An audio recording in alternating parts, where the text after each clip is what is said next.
Get ready to find your passion. Get ready to find your life. EdCarcarey's passion is to help others start a fire in their souls.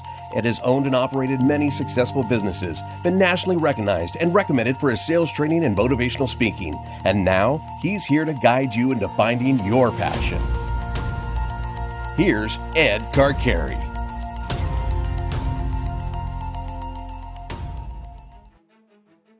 For the last 20 years, every study and survey that I've seen about the American workforce shows that 70 to 80% of us are unhappy doing what they're doing.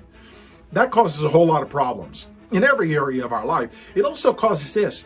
We're losing $550 billion a year in lost productivity because of our mindset, our negative attitude towards a job. Because we see a job as a curse, as a four-letter word. We spend our days dreaming about retirement or hitting the ladder so we don't have to go to work, or marrying into a rich family so we don't have to go to work. We have all of this stuff going on for 40 years of our life. That affects the results. Can you imagine if we gained an extra $550 billion a year for the next 40 years? That's a game changer. What that would do to our country, to our families, to you, to your company, to your communities. So how do we change the mindset, that negative mindset of what we view work to be? Well, I've got some good news for you. Here it is. God created you and I to work. I know that might not go over well with some of you, but God gave us the work as a gift. It is a gift. See, we see it as a curse, but work is actually a gift. You were created with the mission to work, to pour your life into somebody else's. So if that's true, and we were created that way, we are designed that way, we can find peace and fulfillment when we throw ourselves into it and find something bigger than ourselves. How do we change that attitude, that negative attitude? How do we get away from that? I'm going to give you 4 simple things, 4 things that have really helped me, because I've had to change and go from that one who was complaining, whining, dragging my rear end to work every day, leaving butt marks from my car to my desk because I didn't like doing what I was doing. I had to change that. And I've done that over the last 20 years. I'm going to give you 4 of my favorite. There's many of them, but these are my 4 favorite. Number 1, you got to own the first 60 minutes of your morning. Mornings are critical. However you start the day, you're going to end it. So if you start it slow and whiny and dragging, guess what? That's how you're going to end your day. Your whole day is going to be predicated on that lack of energy, that frustration, disappointment, discontentment. So for the first 60 minutes, I go from 4 a.m. to 5 a.m. You don't have to do that. Pick a time. I don't care when it is, but it's when you get up. Whenever it is that you get up, own that 60 minutes and do the things in there that will optimize your day, that will get you on the right energy level so that you can attack your work, so that you're coming in sprinting and not crawling. For me now, I get more done in 2 hours than I used to get done in 8.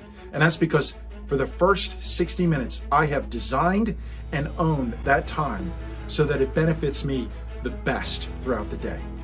Number 2, you're going to have to learn to detox each year. And that's detox that circle of friends that you think you have in your life that are good for you. Well, if you've got a circle of friends who are also whining and complaining about your job, you don't have a circle of friends. You've got cellmates. You're in a prison of frustration. And the more you complain and the more people around you complain, it multiplies, and the more frustration that grows in your life. And this is why when we are not happy doing what we're doing, it causes all kinds of physical, emotional, and relational ailments, things that are not good in our life. And it's because we're disconnected from our jobs. What God called us to do, we're pushing it away because we think it's of the devil. We don't want any part of it. Detox. Get away from people who are complaining and whining about the job and find people who love doing what they're doing. Number 3, you're going to have to find someone to help. And I don't mean get help, although that's great too.